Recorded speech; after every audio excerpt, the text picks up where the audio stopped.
presence of my enemies, and I'll raise a hallelujah louder than the unbelief, and I'll raise a hallelujah. My weapon is a melody, and I'll raise a hallelujah. Heaven comes to fight for me, and I'm gonna sing in the middle of the storm, louder and louder. Gonna hear my praises roar up from the ashes. Will arise. Death is defeated. The King is alive.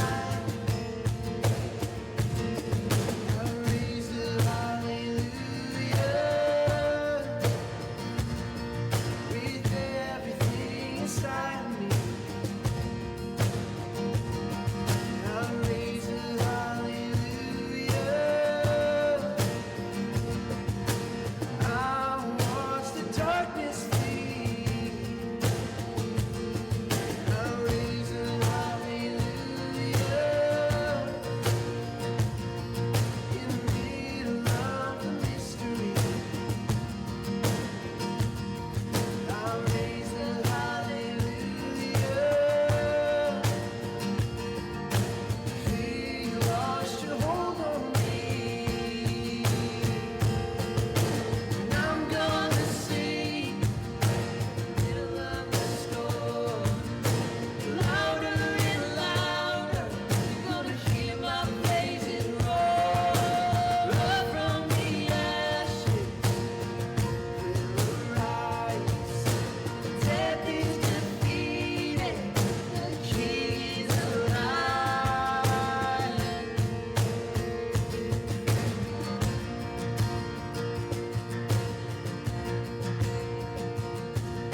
Sing a little louder.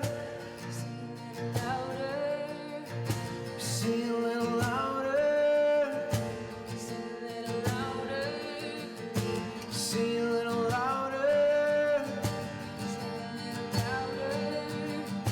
Sing a little louder. Sing a little louder. Sing a little louder in the presence of my enemies.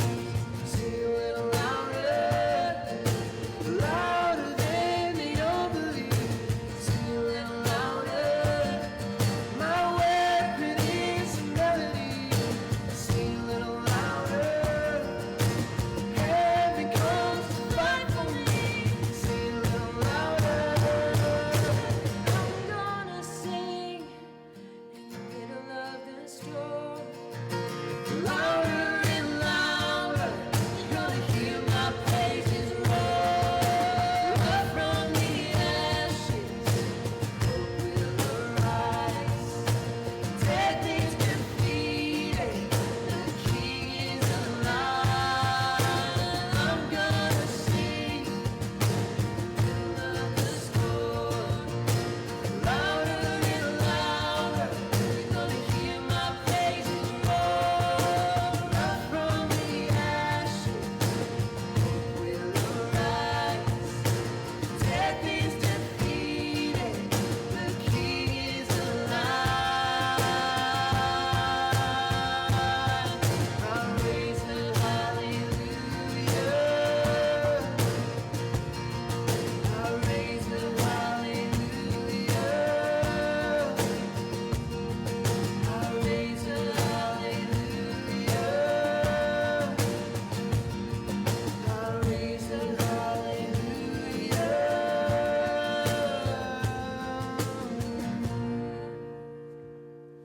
Hi students, welcome to our second week of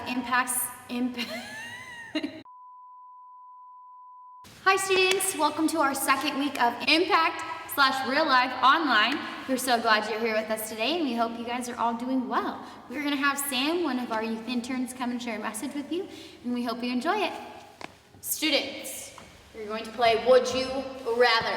So, Sam, would you rather only wear one color each day or have to wear 7 colors every day? How many colors in a rainbow? Roy G. Biv. I would dress like a rainbow every single day. I mean, God's eternal promise. And I would like switch it up every day, so like I'd have new colored socks, new colored shoes. My outfits would be on fleek, if people still say that. It's dying, but I think you could probably bring it back. I'm gonna bring it back. You bring it back, but don't say fetch, because fetch is never gonna happen. We should fetch out of the dumpster. Bring it back. Fetch out of the dumpster. We Stop trying to should- make fetch happen. All right, would you rather be poor with lots of good friends or rich with no friends? Dum, dum, dum. Now my heart says poor with lots of friends, But but your like head says rich. it would be kind of, I mean, I could just buy friends if I had lots of money. I'm about to lose my job. They wouldn't be real friends. But they would hang around because I have money. True. Is there an application for that? I'd love to be your friend if you're rich. Would you rather it be hot all the time or cold all the time? Cold. End of story. Absolutely. Just kidding. Elbow thing without touching elbows. Woo! Okay. Would you rather have to eat all of your food hot or all of your food cold? So, little known fact about me, I absolutely hate leftovers that are cold. Hate them. I can't eat leftovers Cold that pizza. are cold. I despise it. Despise it. I will microwave that until it melts. Like, I want that piping hot, like it just came out of the oven for the first time. I can do salads, like, you know, obviously salads are cold. Heated salad would be kind of weird. That would be called a stir fry. However, it's true. But True. hot food every time. All right. Would you rather have a head the size of a golf ball or a head the size of a hot air balloon? What kind of question is that? Hot air balloon so I can go flying. Oh, I didn't say it was a hot air balloon. I it's did. the size of a hot air balloon. I assumed it was gonna make me fly. Don't assume. He can fly, he can fly, He can fly, he can fly. Would you rather never open your eyes or never open your mouth? Whoa, how would you eat a tube? Ew. I would rather never open my eyes. You couldn't see. Danielle, you couldn't see Danielle. That's my wife, by the way. Yes. But I would know in my heart how awesome she is. Would you rather live in the wilderness far from civilization, or live on the streets of a city as a homeless person? Far from civilization, because I would build civilization. Absolutely. Dude, I would play Minecraft in real life. Do you think they have Wi-Fi in the wilderness? I would build it. You would build the I would Wi-Fi? build Wi-Fi. Building Wi-Fi? If there's one thing I've learned in my life, it starts with a dirt house and it ends with diamonds. Also a Minecraft reference. Would you rather have an easy job working for someone else or work for yourself but work incredibly hard? Easy job working for someone else because I already work for Pastor Ed and Pastor Lance. How about one more? Just for the heck of it. One more. Would you rather live without internet or live without AC and heating? Ooh, don't live in the valley if you don't have air conditioning. Well, I've already established that I'm going to live in the wilderness, so I'd rather live without internet. Does that not make sense? But you said you were going to build internet. Well, eventually I'd build internet. You can't. You have to live without it forever. Well, and that sucks. I can live without internet, but I can build heat and or cold. You can I build can the build cold. a fridge. You could build the cold. I'll build a freezer. What are you, an ice cap? I could be. Okay. Hello students, welcome to this message. Welcome to our online programming. We miss you guys. We want to keep connecting with you.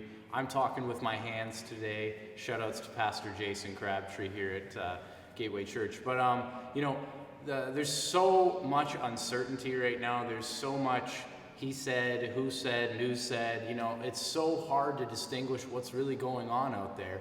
And as a result, you know, fear can take a hold on your life. It can grab you. It can take you to some dark places. So I'm hoping to address some of that today through the Bible, through Scripture, straight out of the Bible, and give you something that you can apply to your own life. So I'm in Daniel here. And so in this time right now in Daniel, Daniel is a follower of God. He stands out amongst all these people, and they don't believe in God, and to the same extent, they want to worship King Darius. And so King Darius, one of his servants, has put it in his ear that he should be worshipped like God. He should be the highest person. And Darius, he kind of goes along with it. And what ends up happening is someone kind of throws Daniel under the bus, and King Darius is kind of put in this position, even though he admires Daniel, where he has to do something about it because Daniel's broken the law. So in Daniel chapter 6, verse 10, now when Daniel learned that the decree had been published, he went home to his upstairs room where the windows opened toward Jerusalem, and 3 times a day he got down on his knees and prayed, giving thanks to his God, just as he had done before. Nothing's changed for Daniel here. Then these men went as a group and found Daniel praying, asking God for help. So they went to the king and spoke to him about his royal decree. Did you not publish a decree that during the next 30 days, anyone who prays to God or man except to you, O king, would be thrown into the lion's den? The king answered, the decree stands in accordance with the laws of the Medes and Persians, which cannot be repealed.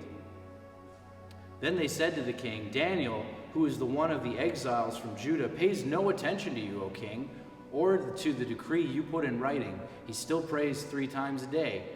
When the king heard this, he was greatly distressed. He was determined to rescue Daniel and made every effort until sundown to save him. And so, through an event, Daniel is thrown into a lion's den.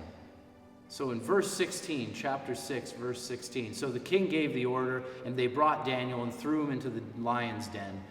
Then the king said to Daniel, may your God, whom you serve continually, rescue you. You know, one of these things here is Daniel could go one of 2 ways. He could completely abandon his beliefs. He has a total choice and freedom to do that. You know, God has put him in a situation where he's in a den of lions, and he could be totally afraid. He could say, I am doomed. I'm about to become a snack for one of these lions, and I probably taste pretty good, so they're coming after me. Or he can continue to pursue God and go after him. And so that choice, that splitting off where he can go the route of letting fear into his life or allowing God to do his work in his life, that becomes a critical, a pinnacle moment in this story. And so, as we know, an angel of the Lord comes into the den and shuts the mouth of the lion. That's what it says in this Bible here. Through that, why didn't Daniel choose fear? What brought him to continue pursuing God? And I believe one of the things Daniel knows, he may not have heard this verse in his life before, but in Psalm 23, we went through this a couple weeks ago when we were talking about David. The Lord is my shepherd, I shall not be in want. He makes me lie down in green pastures. He leads me beside quiet waters. He restores my soul, etc., etc. There's a little chunk of scripture in there that changed my life, and I hope it changes your life. Psalm 23, verse 4, even though I walk through the valley of the shadow of death, I will fear no evil, for you are with me. Your rod and staff, they comfort me. Now here's where it gets awesome, and I'm going to paint a little picture for you in a second here. You prepare a table before me in the presence of my enemies. You anoint my head with oil, and my cup overflows. When someone prepares a dinner, when someone prepares a meal, it's pretty casual if you think about that. The picture that I love here is that David is creating this image where you've got fear, anxiety, all these things that are straight from the pit of hell, all these things in your life that could pop up. And God prepares a table where you sit down and eat with him in the middle of that. How unworried about all those things is he? And if you are in communion with God, if you are sharing a meal with God, are you not going to focus on him? Are you not going to put your cell phone down for a minute and communicate with the person you're sharing dinner with? Because I sure would. What this amounts to is that Daniel has not allowed fear to sit at the table with him and God. That table in the presence of enemies, fear doesn't belong there.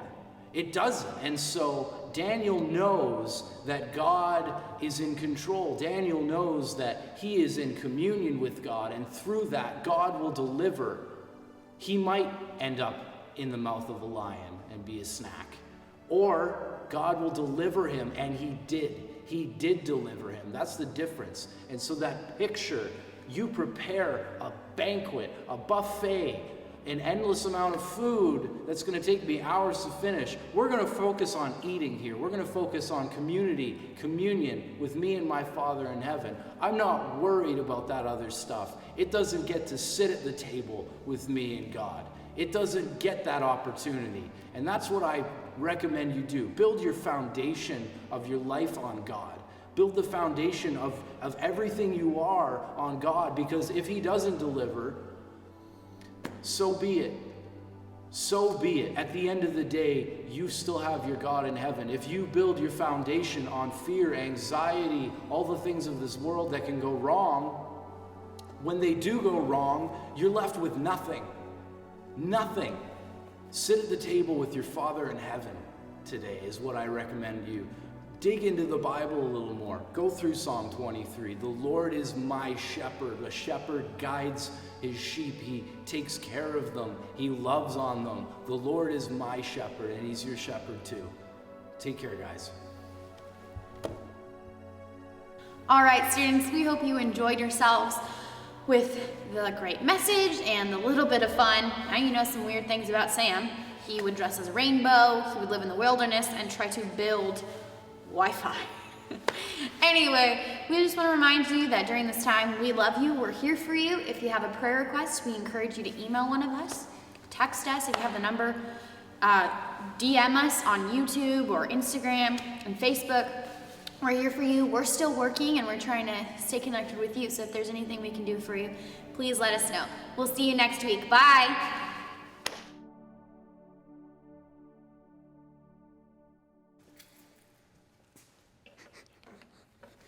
You gotta get up to it and like put your ear, like, wait, you're not singing. Right, we will see you next week. Sam, say goodbye to the students. Bye! Peace! What? I'm gonna do one of those YouTuber things.